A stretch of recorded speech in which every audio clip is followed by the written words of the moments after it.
जून 2022 में मामाअर्थ अपनी parent company Honasa का आईपीओ लॉन्च करती है और कहती है कि नेक्स्ट ईयर हम अपने इन्वेस्टर्स से 2400 करोड़ रुपए आईपीओ के जरिए रेज करेंगे। लेकिन ये न्यूज बाहर आते ही आग की तरह पूरे मार्केट में फैल जाती है, जिस चीज को देखकर मामाअर्थ अपने आईपीओ को होल्ड पर रख देती है, ये कहते हुए कि इस वक्त मार्केट की कंडीशन अच्छी नहीं है। लेकिन कुछ दिन बाद जब मामला ठंडा हो जाता है तो इस साल अक्टूबर 22 में ये दोबारा आईपीओ लेके आती है, लेकिन मार्केट में फिर ऐसी ही बातें शुरू हो जाती हैं। लेकिन असली क्वेश्चन तो यहाँ ये आता है कि ऐसा क्या हुआ था पिछली बार कि इसे अपना आईपीओ होल्ड करना पड़ गया, और एक साल के अंदर ऐसा क्या कर लिया इस कंपनी ने जो इतनी नेगेटिव बातें होने के बाद भी इस साल ये अपना आईपीओ लॉन्च कर देंगी, होल्ड नहीं कर रही। हम आज इस वीडियो में इन सारी बातों का पता करेंगे।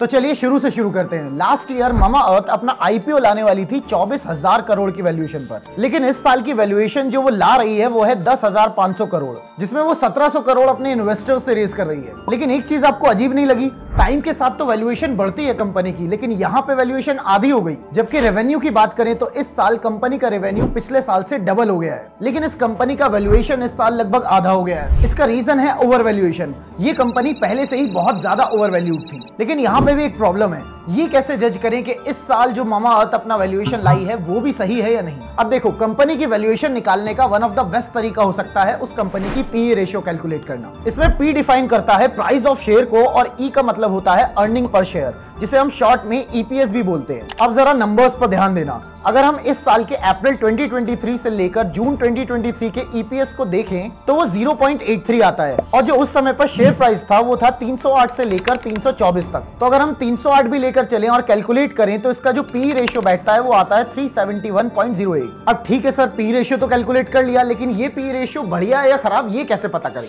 वेल, इसे जज करने के लिए हम इसकी पी रेशियो को कंपेयर करते हैं मामाअर्थ के अदर कॉम्पिटिटर्स से। अब इस लिस्ट में देखो, हिंदुस्तान यूनिलीवर का पी रेशियो आता है 59.16, वहीं पर कोलगेट पामोलिव को देखें तो 54.25 बन रहा है। लेकिन अगर मामाअर्थ के पी रेशियो को ध्यान से देखो तो 370 से भी ज्यादा जा रहा है। और ये इन्फॉर्मेशन मैं नहीं बता रहा हूं, मामाअर्थ ने खुद अपने डीआरएसपी पेपर्स में बताया है सेबी को। अब दूसरी चीज जिससे हम कंपनी का वैल्यूएशन पता कर सकते हैं वो है रेवेन्यू। लेकिन हम यहाँ पर इजिली मामाअर्थ का रेवेन्यू अदर कंपनी से कंपेयर नहीं कर सकते, क्योंकि ये अदर कंपनीज जैसे Dabur, Procter and Gamble and HUL India के अंदर 10 साल से काम कर रही है, तो ऑफकोर्स इनका रेवेन्यू बहुत ज्यादा होगा, क्योंकि मामाअर्थ तो अभी स्टार्टअप है। तो इसलिए हम इसके रेवेन्यू को ना देखकर इसके रेवेन्यू ग्रोथ को देखते हैं। अब इस साल इसकी ग्रोथ हुई है लगभग 58.22%। मगर एक मिनट, जरा इसे देखकर आप एक्साइट मत हो जाना, क्योंकि ये रेवेन्यू कैसे जनरेट हुआ है इस बात को जानना भी जरूरी है। अब इसे समझने के लिए कि ये पैसा आ कहां से रहा है, हमें इसके बिजनेस मॉडल को समझना पड़ेगा। अब मामाअर्थ का ये कहना है कि हम टॉक्सिक फ्री प्रोडक्ट्स बनाते हैं, मगर यहाँ पे प्रॉब्लम ये है कि उनके पास इसका कोई पेटेंट नहीं है, और ये सारे के सारे प्रोडक्ट की मैन्युफैक्चरिंग थर्ड पार्टी से कराई जाती है, जिसकी वजह से इनका मैन्युफैक्चरिंग पर भी कोई खास कंट्रोल नहीं है। अब अगर कोई सोच रहा है कि जब ये सारी चीजें बाहर से ही खरीद रही हैं तो ये मामाअर्थ ब्रांड कैसे बनी? वेल, इसको पता करने के लिए अगर आप इनके 3 साल के फाइनेंशियल पेपर्स को देखें तो आसानी से समझ जाएंगे। इसके हिसाब से इनका रेवेन्यू तो इंक्रीज हुआ है, लेकिन इसी हिसाब से इनका एड रेवेन्यू भी साथ साथ इंक्रीज हुआ है। अब फिर हो सकता है आपके दिमाग में आए तो इसमें प्रॉब्लम क्या है? भाई, एड चलाकर कस्टमर आ रहा है तो बढ़िया तो है, इसमें प्रॉब्लम क्या है? लेकिन भाई एक मिनट, समझो जरा इस बात को।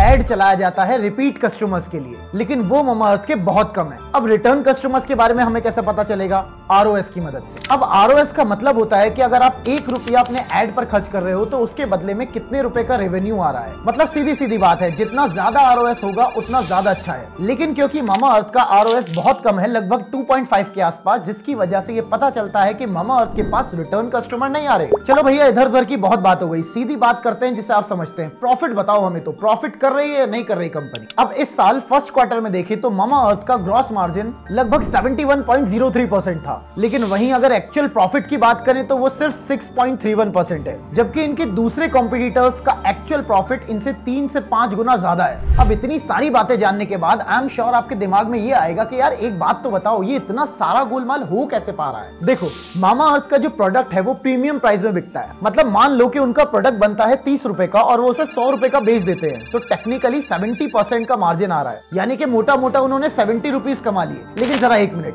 एक्चुअल खेल तो यहीं से शुरू होता है, क्योंकि मामा अर्थ को और रेवेन्यू कमाने के लिए लगभग 30 से 40% ऑफ टोटल रेवेन्यू तो एड पर खर्च करना पड़ता है। मतलब जो 70 रुपए उन्होंने कमाए थे उसमें से 40 रुपए तो एड चलाने में चले गए। इसके अलावा इनकी मैक्सिमम सेल आती है अमेजॉन और फ्लिपकार्ट जैसे ई कॉमर्स वेबसाइट से, जो वेबसाइट्स भी इनसे बहुत ज्यादा कमीशन चार्ज करती हैं। तो मतलब जो पैसा बचा था उनमें से लगभग 35 रुपए तो इन वेबसाइट्स को देने पड़ जाते हैं। अब आप ये सोचोगे कि त्यागी जी ये सारी चीजें तो कंपनी को भी पता है, तो फिर ये अपना आईपीओ क्यों लेके आ रही है? ऐसी क्या जल्दी आ गई थी कंपनी को कि उसे इसी साल आईपीओ लाना ही पड़ा? तो भाई देखो, 100 की सीधी एक बात है कि जो पुराने इन्वेस्टर्स हैं उनको अपना कंपनी से एग्जिट चाहिए। अब ऐसा इसलिए बोल रहा हूं क्योंकि मामा अर्थ जो आईपीओ में 1700 करोड़ रेस कर रही है उसमें से सिर्फ 365 करोड़ ही कंपनी यूज करेगी ग्रोथ के लिए। जो बचा हुआ 1336 करोड़ है वो है ऑफर फॉर सेल। मतलब ये पैसा जाएगा सीधे शेयर होल्डर्स के जेब में। तो मतलब जाने से पहले दो बातें ध्यान से समझ लो। पहला तो ये कि आईपीओ से पैसा रेस करने के बाद जो 79% पैसा है वो तो इन्वेस्टर्स अपने घर लेके जा रहे हैं और बचा हुआ 21% ही रह जाएगा जो कंपनी यूज करेगी। और दूसरा सबसे इंपॉर्टेंट बात ये कि जो इन्वेस्टर्स ने शुरुआत में इसके अंदर इन्वेस्ट किया था वो एग्जिट ले रहे हैं। मतलब उन्हें कंपनी के फ्यूचर ग्रोथ में भरोसा ही नहीं है। अब देखो, मेरा काम था कि मैं आपको इस वीडियो से कंपनी की करंट सिचुएशन बताऊं। अब इसके आईपीओ में हमें इन्वेस्ट करना चाहिए या नहीं इसमें आप खुद समझदार हो। हाँ, लेकिन अगर वीडियो में मजा आया हो तो वीडियो को लाइक कर चैनल को सब्सक्राइब कर लेना, क्योंकि इस चैनल पे हम वही सारी बातें करते हैं जिनका आपका जानना जरूरी है।